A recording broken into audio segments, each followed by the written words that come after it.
Ouais, mais avant cela, on va balayer l'actualité politique, si vous le voulez bien, avec ce zap politique préparé par Alexandre Regnault.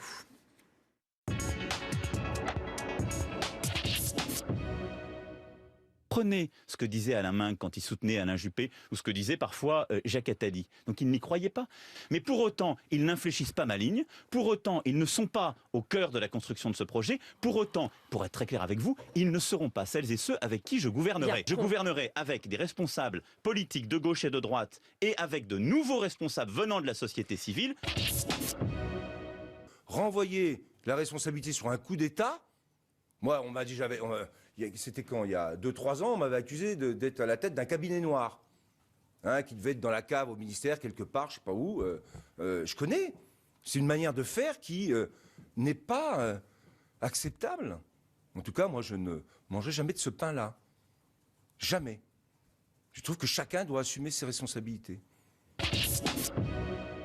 Je vois pas où se situe le complot. À ma connaissance, l'employeur c'est bien François Fillon, l'employé c'est Madame Fillon. Si ils n'ont rien à se reprocher, eh bien la justice fera son travail et le dira. Si c'est le contraire, eh bien écoutez, il en tirera les conséquences. Il ne faut pas donner plus d'importance et plus de valeur à cette affaire qu'elle n'en a.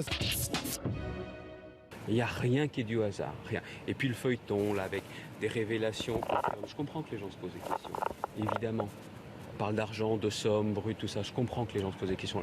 Et donc, très clairement, il y a plein de questions, mais il faut se poser quand même une question. À qui ça profite tout ça? Il y a un plan F qui s'appelle Fillon. Je crois qu'il y a quand même une orchestration médiatique comme on l'a rarement vu, 2 poids, 2 mesures. Pourquoi, quand c'est à l'endroit de François Fillon, le parquet s'autosaisit, et lorsque c'est à l'égard de M. Macron, où il y a eu aussi des révélations de journaux, il y a eu des révélations dans un livre, là personne ne se saisit. Bon, voilà, on est en droit de se poser cette question.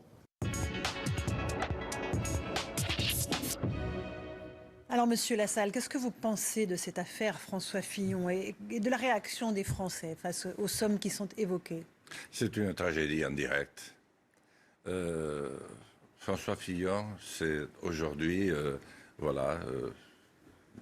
reflet de notre temps.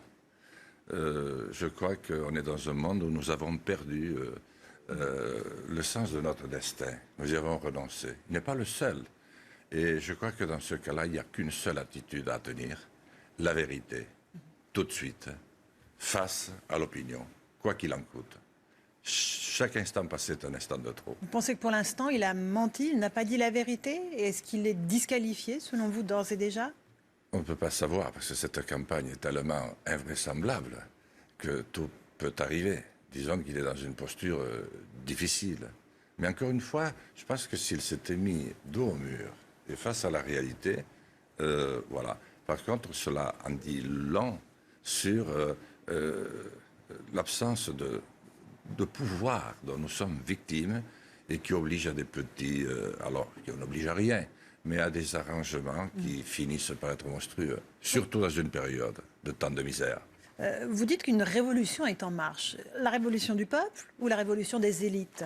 Eh bien, jusqu'à maintenant, c'était la révolution du peuple. Et maintenant, elle gagne la révolution des élites. Et pour moi, c'est une très bonne nouvelle. Vous voyez, certains trouvent cette campagne folle. Moi, je la trouve bienvenue. Et je trouve que c'est une chance, parce que si on s'en sortait comme ça, eh bien, franchement, on aurait beaucoup gagné et surtout épargné le sang de nos enfants qui, sans cela, ne tardera pas à couler. Votre slogan, c'est résistons. Résistons à quoi? À la mondialisation, à la finance internationale, au terrorisme, à quoi? Résistons à notre système. À la chute du mur de Berlin, nous avons cru que c'était fini. Certains même se sont hasardés à dire que l'histoire était finie. Comme si l'histoire pouvait prendre fin tant qu'il y a des hommes. Et c'est notre modèle que nous avons encouragé et laissé faire. C'est-à-dire de l'argent, beaucoup d'argent, mais pour produire de l'argent, d'une manière mécanique, en oubliant totalement l'homme. Et aujourd'hui, nous ne maîtrisons plus rien. C'est-à-dire que le système, c'est le système qui est venu d'un système qui avait quand même fait 30 ou 40 ans de démocratie en Europe d'une manière assez remarquable. Votre démarche, elle est à l'inverse. Ce berger à l'Élysée que vous décrivez dans ce livre, c'est une démarche très personnelle. Vous allez sur le terrain, vous rencontrez des élus locaux à qui vous demandez des parrainages. Mais au nom de qui est-ce que vous parlez? Qu'est-ce que vous portez comme vision pour la France? Celle du peuple.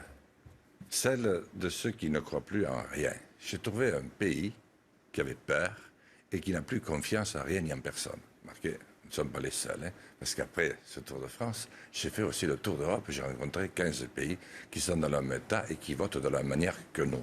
Donc, je suis candidat du peuple, pour le peuple, par le peuple. Et ce pays a besoin d'être rassemblé.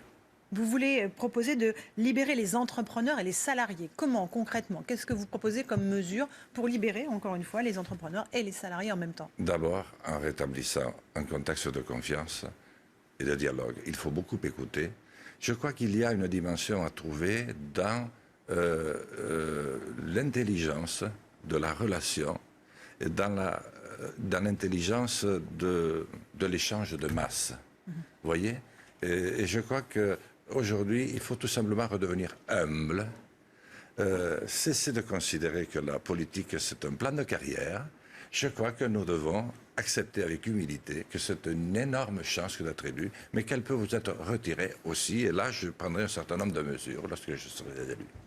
L'éducation nationale, c'est encore une fois le cœur du réacteur. Vous dites par exemple qu'il faut mettre fin à l'obligation de la scolarité traditionnelle jusqu'à l'âge de 16 ans.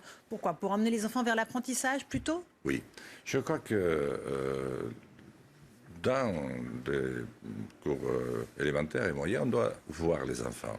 D'abord, il faut resanctuariser l'institutrice, l'instituteur, le maître d'école, au nom de la République.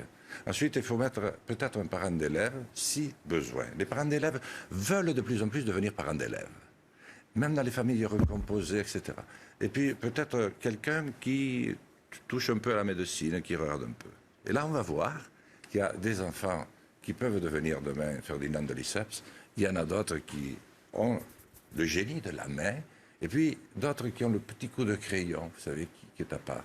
Il faut pouvoir faire travailler tout ce monde, et dans mon école primaire, on ne sort pas sans avoir appris à lire, compter, écrire, de langue étrangère, se servir d'Internet et apprendre un peu la vraie vie. Une vision très, très humaniste.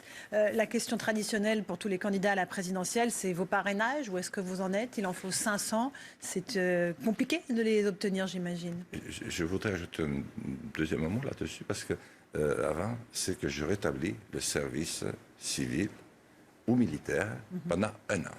J'ai chiffré, mais il faut 1 an à ce pays. Après, on verra. On sera temps de revenir en arrière ou de freiner. Mais il faut 1 an pour recréer le désir d'être ensemble. Pour tous les jeunes de 18 ans, filles et garçons. Entre 18 et 20 ans, filles et garçons. Les deux.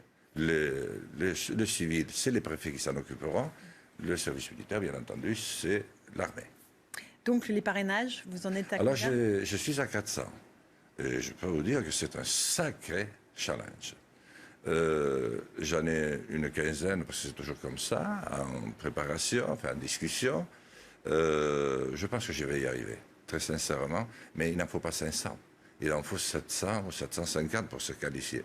C'est pour ça que je dis, bon, j'ai par exemple le soutien de Gérard Chivardi, ancien candidat à la présidentielle de 2007. qui est un homme remarquable et qui m'aide beaucoup.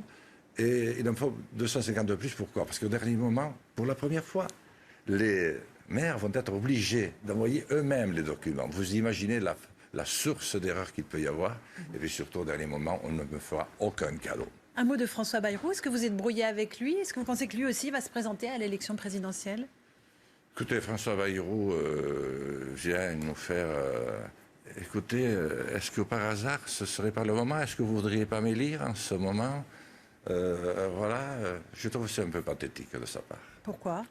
Parce qu'on est candidat ou on n'est pas. On va au-devant des Français, il l'a fait 3 fois, je l'ai soutenu passionnément parce que j'ai cru que c'était la solution. Aujourd'hui, il ne l'est plus, comme l'ensemble des partis. Si j'aurais été au PS, j'aurais fait pareil, j'aurais été aux Républicains, c'est pareil. Les Français veulent être rassemblés entièrement.